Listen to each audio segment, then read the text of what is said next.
Bonjour donc mesdames, messieurs. Comme le président vous l'a dit, j'ai été chargé par les membres de l'opposition ayant participé au dialogue de présenter la version française de la déclaration liminaire en ma qualité de membre du Parti socialiste. Lettre ouverte des partis membres de l'opposition ayant participé au dialogue national du 28 mai 2025, adressée à son Excellence M. Bassirou Diomaye Diakhar Faye, président de la République du Sénégal. Dakar, le 5 août 2025. Monsieur le Président de la République, c'est toujours pénétré des vertus du dialogue, du sens du consensus et du traitement pacifique des différents politiques. Vertus du dialogue qui ont si heureusement marqué la belle histoire de notre pays et de sa démocratie, que nous, membres de l'opposition ayant participé au dialogue, vous adressons cette lettre ouverte. Au sortir du dialogue national, nous vous avions adressé une lettre datée du 28 juin 2025, dont l'accusé de réception ne nous est toujours pas parvenu. C'est pour cela que nous avons estimé que notre deuxième lettre à vous destinée devrait être publiée afin de prendre à témoin l'opinion nationale, africaine et internationale. Monsieur le Président, notre attachement à la concertation est tel qu'en dépit de l'atmosphère très lourde dans notre pays, atmosphère faite de brimades, d'arrestations et d'emprisonnement tout azimut, avec atteinte notoire aux libertés et à la présomption d'innocence, nous avions accepté d'aller au dialogue afin, entre autres, de pouvoir soulever nos préoccupations sur ces graves sujets. Au demeurant, nous ne saurions passer sous silence l'appel qui vous a été lancé par nos soins à la fin de la cérémonie de clôture du dialogue. En effet, nous fondons sur votre engagement public, je cite, à rassembler, à rassurer et à réconcilier, fin de citation, les Sénégalais. Nous vous avions alors invité à user de votre stature de chef de l'État, garant de l'unité nationale pour l'apaisement de l'espace politique, en œuvrant pour la libération des détenus politiques, un appel solennel malheureusement à ce jour ignoré. De surcroît, et comme vous le savez sûrement, tous nos amendements à l'ordre du jour des thèmes du dialogue, y compris ceux portant sur les pressantes questions économiques et sociales, qui méritaient à notre sens une sérieuse attention, tous ces amendements ont été rejetés. Pourtant, les développements de ces derniers jours relatifs à la gravité de la crise économique et sociale et l'urgence de mesures correctives annoncées par votre gouvernement nous donnent suffisamment raison d'avoir anticipé en avril et mai le besoin de discuter de ces questions qui impactent négativement le pénible quotidien de nos compatriotes. Mais devant ce refus manifeste de l'inclusion des préoccupations de l'opposition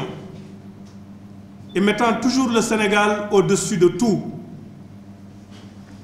nous avions néanmoins gardé espoir, comme vous en aviez pris l'engagement, que que les points de consensus seraient mis en œuvre et que le reste serait réservé à l'avenir.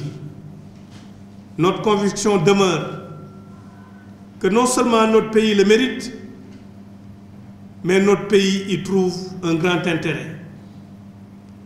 C'est donc avec une très grande surprise que nous avons d'abord noté la remise d'un rapport forcément inachevé et absolument non consensuel au chef de l'État par un groupe non représentatif des principales composantes du dialogue national. En effet, pas un seul représentant de la centaine de partis de notre groupe n'a été officiellement averti de ce dépôt de rapport. Par ailleurs, il nous semble essentiel d'indiquer que l'importante commission démocratie, liberté et droits humains, dont le faible niveau de consensus obtenu traduit un échec incontestable rapporté aux objectifs de consensus les plus larges possibles que vous aviez assignés aux acteurs et aux travaux du dialogue. Cette importante commission devrait détourner à elle seule de la précipitation avec laquelle ce rapport vous a été remis. En effet, comment peut-on aller devant le président de la République et lui soumettre si peu de consensus trouvé sur des questions qui affectent le plus la vie et le progrès démocratique de la nation? Les auteurs d'une telle démarche ont brûlé l'étape de concertation complémentaire visant à renforcer les consensus pour les habiller d'une certaine respectabilité. Outre les 26% entre guillemets de consensus, ceux qui se sont présentés à vous de façon sectaire et non inclusive savent qu'il était convenu entre les acteurs de considérer certaines conclusions comme étant provisoires et devant faire l'objet d'échanges pour des formulations consensuelles définitives avant de vous les soumettre. En procédant comme ils l'ont fait, ils contraignent toute l'opposition et beaucoup d'organisations de la société civile, les organisations de femmes en particulier, à rejeter catégoriquement ce rapport, ne pouvant les engager. Plus grave, ils vous ont amené à prendre un arrêté mettant en place un mécanisme avec des personnalités et des experts respectés pour, je cite, rédiger les avant-projets de textes relatifs aux recommandations, fin de citation, pour ensuite, je cite, tenir des sessions élargies de validation des avant-projets de textes et enfin, préparer les exposés de motifs et rapports de présentation, fin de citation, qui vous permettront de respecter votre engagement de valider les consensus obtenus et de les insérer dans les corpus législatifs et réglementaires régissant le système démocratique de notre pays. Monsieur le Président de la République, vous conviendrez aisément avec nous que tel n'était pas l'objectif principal du dialogue. La consigne, c'était plutôt prenez le temps de discuter, de dialoguer, de vous entendre sur le maximum de sujets importants pour la marche de la nation. Et je vous soutiendrai en les validant et en organisant leur mise en œuvre. En procédant à ce véritable passage en force, les auteurs de ce rapport vous ont installé dans un processus qui n'est pas, à notre sens, celui que vous aviez souhaité et exprimé devant toute la nation. En lieu et place de ce qui est entrepris, le dialogue national sur le système politique a besoin, pour aboutir de façon heureuse, a besoin d'un véritable comité de suivi dans lequel siégeraient les différentes parties prenantes. Monsieur le Président de la République, nous vous le disons sans fard, ce qui est ainsi fait est aux antipodes de l'esprit du dialogue que vous avez initié et auquel nous avons, malgré tout, répondu. Ensemble, nous constatons le paradoxe d'une crise créée par les auteurs de ce rapport partiel et profondément non représentatif, ajoutant de la difficulté aux difficultés déjà existantes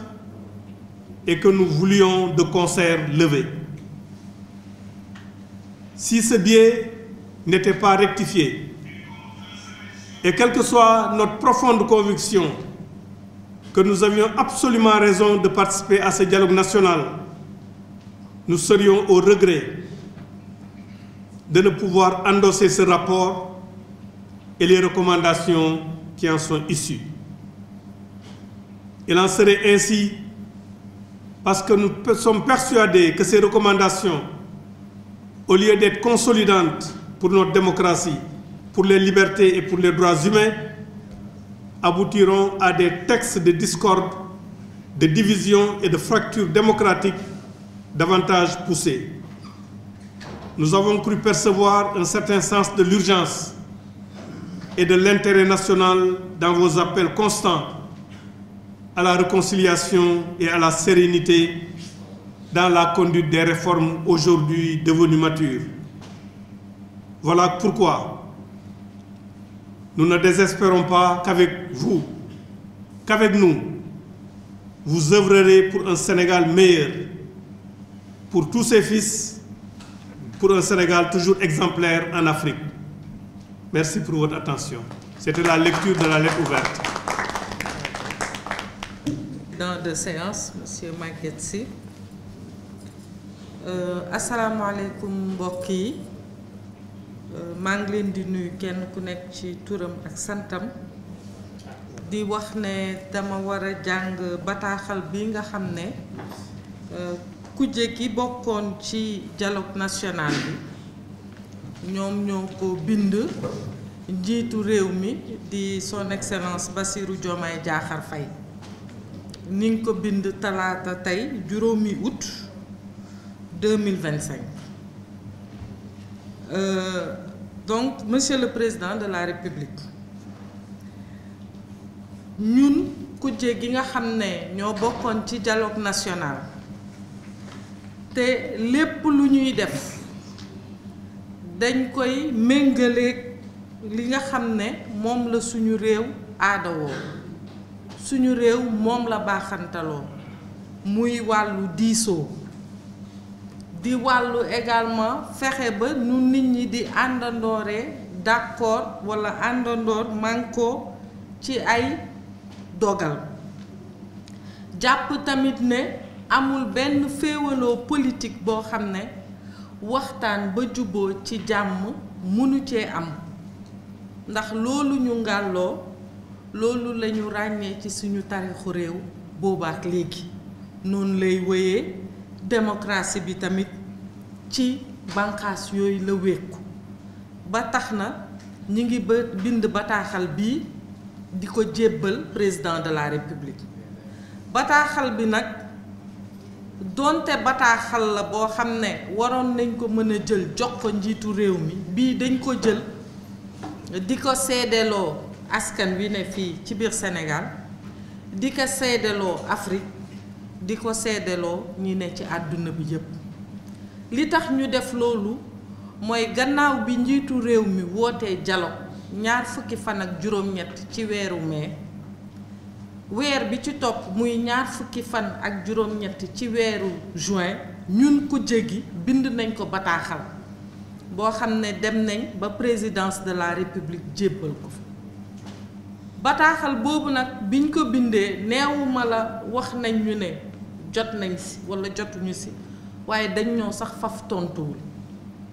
loolu indi na ñu ne yoon bi dinañ ko bind boo xam ne dinañ ci wut seede ndax kujje gi fi mu taxaw ci wàllu gëm diisoo gëm dialogue moo tax ñu am taxawaay boobu ndax bu ngeen seetloo ci buñ ko doon misaal rek mën nañu jël ñaari yëf yoo xam ne day wane taxawaayu kujje gi ndax président Diomaye Faye bi muy woote dialogue bi ñëpp xam nañ ne réew mi metti na ñëpp xam nañ ne téye yi ñuy téye nit ñi ci anam yu teguwul ci yoon tar na ñëpp xam na ne képp koo xam ne am nga sa xalaat ci réew mi bëgg koo wax ñu jaay la doole walla wan la ni nga ko war a waxee ak ni nga ko warut a waxee ba ci yoon bi nga xam ne sax dañu ne même bu la yoon tegee ay tuuma yooyu fii ak yoon daanu la dañ naan defoo dara muy présomption d'innocence ba ci loolu sax amul ci réew mi loolu di benn bu ma doon ñëw ci ñaareelu mbir tamit mooy dialogue bi mu ko wootee dafa jël këyit document bu ñuy wax TDR def ci ponk yi nga xam ne moom la bëgg ñu waxtaanee ci dialogue bi mu toftal si ne donte ponk yi bind naa ko mu aaju ci système politique bi képp kuñ ci woo ngay dem boo amee loo ca xalaat loo ca yokk walla loo ca war a wàññi walla loo jàpp ne moo gën mën nga ko cee wax ñun kujje gi ñu taxaw foofu ne waxtaan ci système politique baax na waaye boole ci li jëm ci wàllu koom da ciy gën koom ci alalu réew mi koom ci alal bi nga xam ne nit ñee ngi koy am ñu ne bu ñu yem foofu nañ ci boole lépp lu jëm ci wàllu social moo xam nit ñi ñàkk seen liggéey moo xam faju gi nu mu méttee moo xam jàng gi nu mu méttee donc moo xam syndicat yi ñaxtu ñoom ñépp ñu ne loolu yépp nañ ko waxtaanee ci biir ponk dialogue bi ndax loolu moo yitteel askan bu ñuy seetlu nag ci lii ñuy dund tey wane plan de redressement bi nga xam ne ñoom majorité bi nee nañ la ñu defoon baaxul dañ koy jubbanti dëggal na suñu taxawaay ñeenti weer walla juróomi weer ci ginnaaw ndax ca lañ doon wax ne lépp lu jëm ci wàllu koom ak ci wàllu social nañ ko dugal ci waxtaan donc donte suñu ñaari appel yooyu yépp kenn déggu ko terewul opposition bi ne dina dem waxtaan te ma fàttali leen ne la tax ñu wax ko mooy gis nañ ne looloo gën ci réew mi loolu lépp am na ñu dem ci dialogue bi ñu demee ci dialogue bi ba dialogue bi ubbee tamit amoon nañu njort bu rafet boobu mën nañ ko teg ci ñaari fànn bu njëkk bi keroog bi président ñëwee ci dialogue bi di def lancement officiel woo àdduna yépp ndax woo àdduna weesuwul nga woo banqaas yi nekk ci réew mi weesuwul nga woo waay politique yi weesuwul nga woo àdduna yépp ndax représentant diplomatique yépp a nga foon